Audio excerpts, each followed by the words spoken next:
The soul, it comes out of the human body in 6 stages. We want to speak about these 6 stages that Allah subhanahu wa ta'ala mentioned in the Quran, and they were mentioned by the Nabi sallallahu alayhi wa sallam in the ahadith. Number 1, when the soul or when a person is going to die, Allah subhanahu wa ta'ala sends the angels that are responsible to take this individual's soul. Because even though it is Malakul Maut that takes the soul out, his job is the last job. And this Malakul Maut has an army of angels that work for him. They're the ones that extract the soul first and foremost. Allah Azza wa Jalla, He said, our messengers, meaning our angels, will cause him to die. That's in the first stage. So in the first stage, Allah sends these angels to this person. In the first stage, it is the day of your death. Allahu A'lam, in which hour of the day or hour of the night it would be.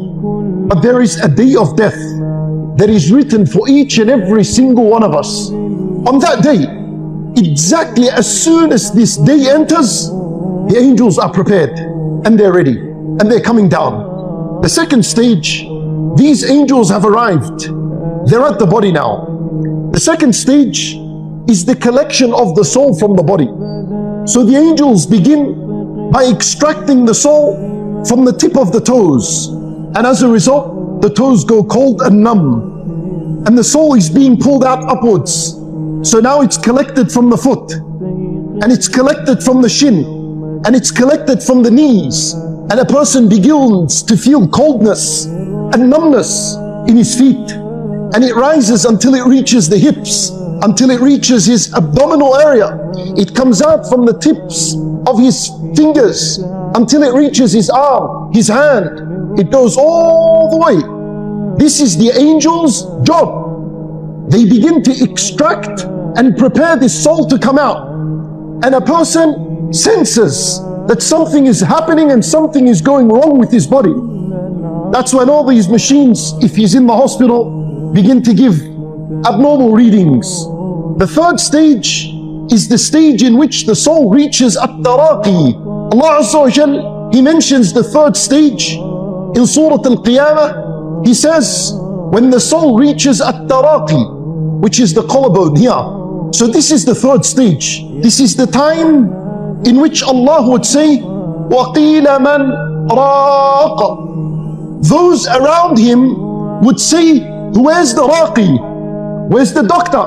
Where's the nurse? وَظَنَّ أَنَّهُ الْفِرَاقِ. And the person that is laying there knows certainly this is the moment of departure.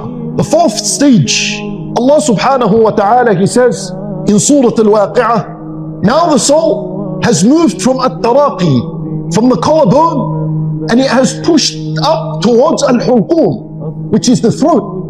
At that moment, Allah says, those around him are looking. There's nothing else they could do other than look at him. Allah Azza wa Jal, He says, and we are closer to him than you, however you cannot see it. What does this mean?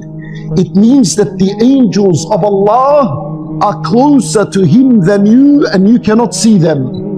And the dying person sees the angels. It is at this moment that the person experiences fitnatul mamat. This is the worst of the stages. This is the painful stage. This is the most difficult stage. And that is when a shaitan will have the last battle with you. He will use all his energy he has and all his skill to cause you to doubt Allah and His Messenger and Islam. The fifth stage, and this is now the extraction of the soul. And this is the job of Malakul Maut, the big boss. This is his job now. The final stage, Allah Azza wa Jal mentioned it in Surah Al-Nazi'at. Two situations. Malakul Maut ripping out the soul from this body. وَالنَّاشِطَاتِ نَشْطًا is an-nasht. An-nasht is to undo a shoelace effortlessly. That's how the believer's soul is extracted, whereas the disbeliever's soul, it is ripped out.